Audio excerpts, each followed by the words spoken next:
Welcome to another episode of Navigating American Politics, where we unravel the intricate tapestry of our political landscape one thread at a time. I'm your host, Sean Armstrong. Today, we're diving deep into a topic that has sparked heated debates and division across the nation. Dismantling the Republic, the role of progressive elites in America's descent into tribalism. Now, if you've ever felt like the political climate resembles more of a battlefield than a marketplace of ideas, you're not alone. Today, we'll explore how elite influences have contributed to this tribal mentality and what it means for the average citizen. To set the stage, let's look back at some historical insights. America was founded on principles that encouraged debate, dialogue, and compromise. Our Constitution was designed to create a balance of power, empowering citizens to shape the laws under which they live. But today, that ideal seems to be unraveling. The rise of progressive elites, individuals or groups that advocate for reform and social change, has shifted the political dialogue from one of collective governance to a more polarized tribal approach. So, how did we get here? What forces are at play? First, let's define what we mean by progressive elites. These are often influential figures in politics, media, and academia who push for policies that aim to promote social justice and equality. However, their methods have sometimes led to a disconnect from the average citizen's experience. Now, let's consider a pivotal moment in history, the 1960s and 70s. The Civil Rights Movement was a time when grassroots activism thrived, fostering unity among diverse groups in America. But as progressive ideas began to take root in these elite circles, we started to see a shift toward identity politics. Fast forward to today, and we often hear rhetoric that divides rather than unites.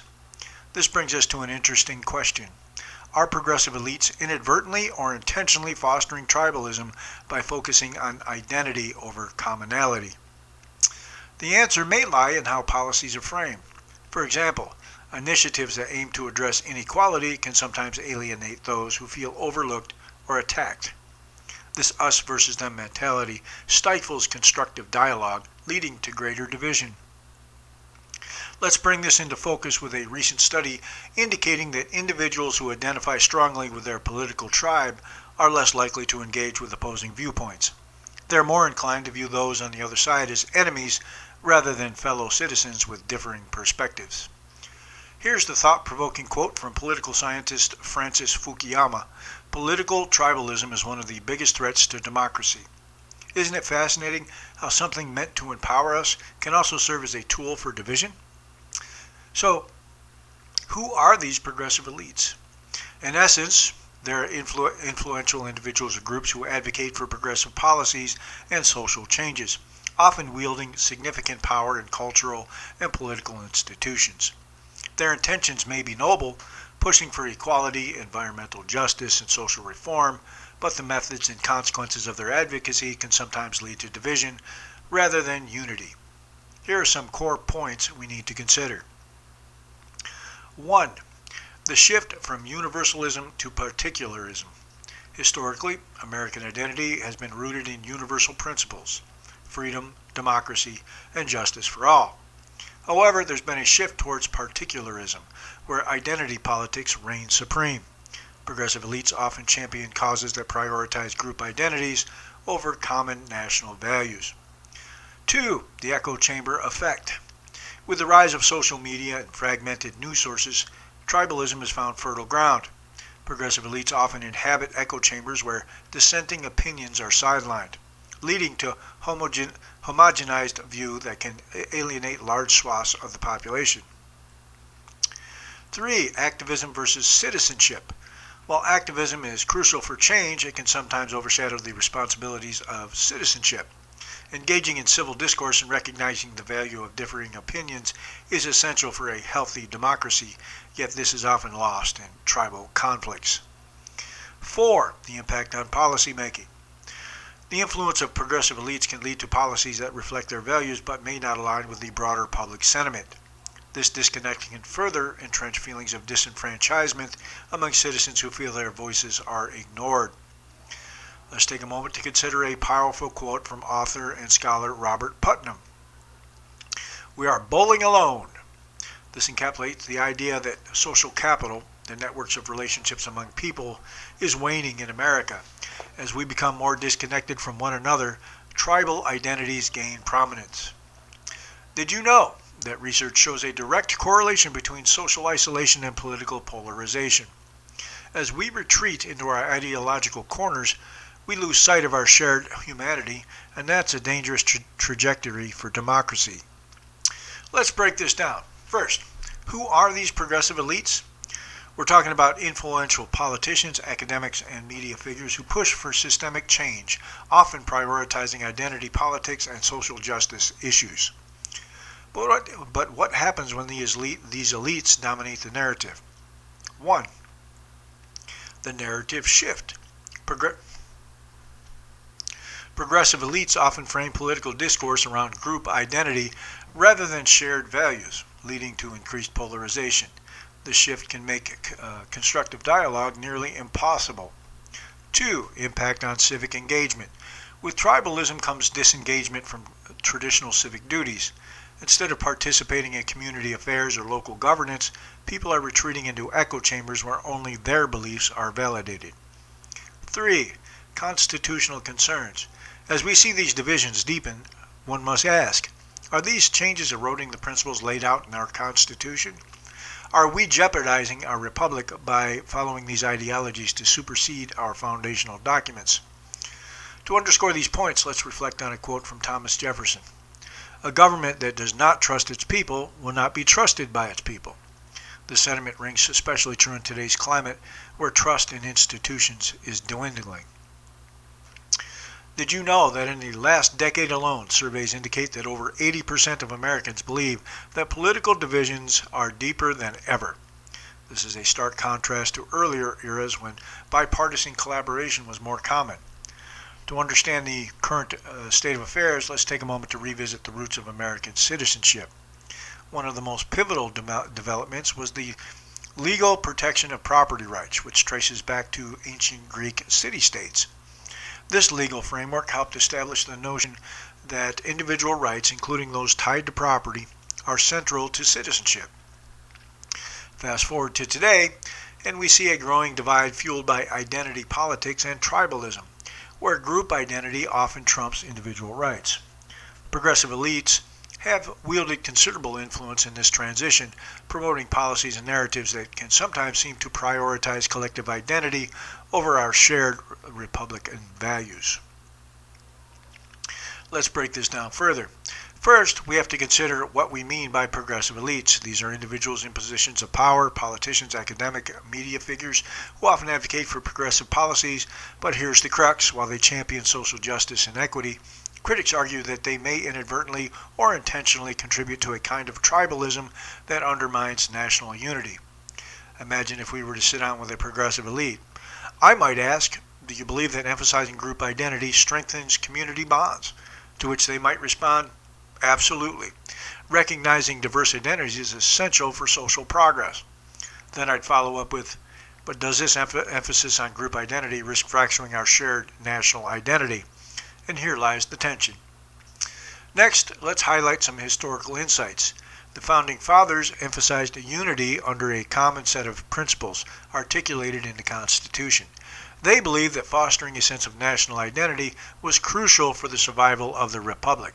In stark contrast, today's environment seems rife with division. Here's an insightful quote from James Madison. "If men were angels, no government would be necessary." This encapsulates the reality that our political systems are designed to manage conflict and division, not eliminate it. So how do we reconcile these ideas? Here's a gold nugget for you. Did you know that tribalism is not a new phenomenon? In fact, throughout history, societies have coalesced around collective identities during periods of uncertainty or crisis. The question we face now is whether this current wave of tribalism is a response to genuine grievances or an elite-driven narrative that distracts us from addressing systemic issues. Let's rewind to ancient Greece. Early Greek citizenship was oligarchic. By the 5th century in Athens, it expanded to include every free citizen born to two Athenian parents. This evolution was pivotal for democracy. Fast forward to modern America, and we find ourselves grappling with new forms of oligarchy, progressive elites who wield considerable power over public discourse and policymaking. Let's explore the role these elites play in shaping political landscapes, fostering division, and ultimately dismantling the very fabric of our republic. 1. Definition of progressive elites. Who are they? We often think of progressive elites as influential figures in politics, media, academia, and technology. Individuals who advocate for progressive policies while often distancing themselves from the populace they claim to represent. 2. The rise of tribalism. What does tribalism mean in the context of American politics? It's not just about party affiliation. It's about identity politics, where groups rally around shared grievances and beliefs, often leading to polarization. 3. Mechanisms of influence. How do progressive elites maintain their influence? Through funding, control of information, and social platforms that amplify their voices while drowning out dissent.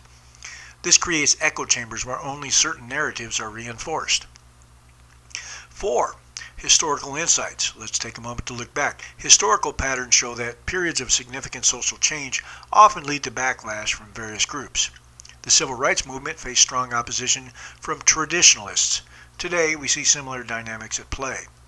5. The consequences of democracy. The consequences for democracy. The impact of this tribalism is profound. It erodes trust in institutions and makes bipartisan cooperation nearly impossible. The debate turns into a battle where compromise is seen as betrayal. As we navigate these waters, consider this quote from political theorist Hannah Arendt. The sad truth is that most evil is done by people who never made up their minds to be good or evil. It highlights that many involved in today's tribalistic behaviors may not recognize their role in the broader narrative of division. Here's a fun fact. Studies show that social media algorithms can intensify tribalism by promoting sensational content that often aligns with our biases, making it easier to dismiss opposing views. To understand the current political climate, we must first look back to our roots. Ancient Greece, particularly Athens in the 5th century BC, is often hailed as the cradle of democracy. Initially, citizenship was limited and quite oligarchic. However, it later expanded to include every free citizen born to 2 Athenian parents. These citizens were not just passive observers, they voted in the assembly, served on juries, paid taxes, and had a say in how tax revenues were allocated. Fast forward to America today, we find ourselves grappling with a different type of governance, one that many argue is being dismantled from within, influenced by elite progressives who may prioritize their agenda over the collective will of the people. Let's explore this descent into tribalism. In recent years, we've seen a stark increase in polarization across the political spectrum. But what is driving this divide? First, let's define tribalism. At its core, tribalism refers to the loyalty to a social group over the broader society. It can create an us versus them mentality that undermines our democratic institutions. Now, who are the progressive elites? These are the individuals, often influential figures in politics, media, and academia, who push for rapid change in policy and society. Their approach can sometimes alienate more moderate voices and deepen divisions. Research indicates that as these elites advocate for transformative policies like universal health care or climate action, they can inadvertently or intentionally foster resentment among those who feel left behind or unheard. The sense of exclusion is breeding ground for tribalism. But it's not just about policies, it's also about communication. The language used by these elites can often be perceived as elitist or disconnected from everyday Americans. When citizens feel their values and concerns are dismissed, they retreat into their political tribes for affirmation and support. Let's bring in a couple of quotes here. Philosopher Eric Hoffer once said, "Rudeness is a weak man's imitation of strength." We see this rudeness manifesting in political discourse as both sides resort to aggressive tactics rather than engaging in meaningful dialogue. Speaking of dialogue, let me share a fun fact. Did you know that during the height of the Athenian democracy, public speaking was considered an essential skill? Citizens would gather to debate and discuss issues openly, an idea that feels increasingly distant today. Another insightful nugget: research shows that people who engage with diverse viewpoints are more likely to develop empathy and understanding, traits sorely needed in our current landscape. As we dissect this topic further, let's not forget the importance of grassroots movements. These movements can counterbalance elite narratives by bringing local voices into the conversation, fostering unity rather than division. In summary, we've examined how progressive elites have contributed to America's descent into tribalism through both policy and communication. This has led to increased polarization and a breakdown of dialogue that once characterized our democratic processes. Remember the lesson from ancient Athens. Citizenship and participation were key components of democracy. It's crucial for all citizens, regardless of their political beliefs, to engage in constructive conversations and resist the urge to retreat into tribal identities. Thank you for joining me on this episode of Navigating American Politics. I hope today's discussion has sparked some thoughts and encouraged you to reflect on your role as a citizen in this great republic. If you enjoyed this episode, please consider subscribing and sharing it with your friends. Let's keep this important conversation going. And as always, I'd love to hear your thoughts on today's topic. Feel free to reach out through our social media channels. Until next time, keep questioning, keep engaging, and let's navigate these turbulent waters together. If you want a copy of the book that these lectures are based on, Dismantling the Republic, The Role of Progressive Elites in America's Descent into Tribalism, I'll put the links in the description.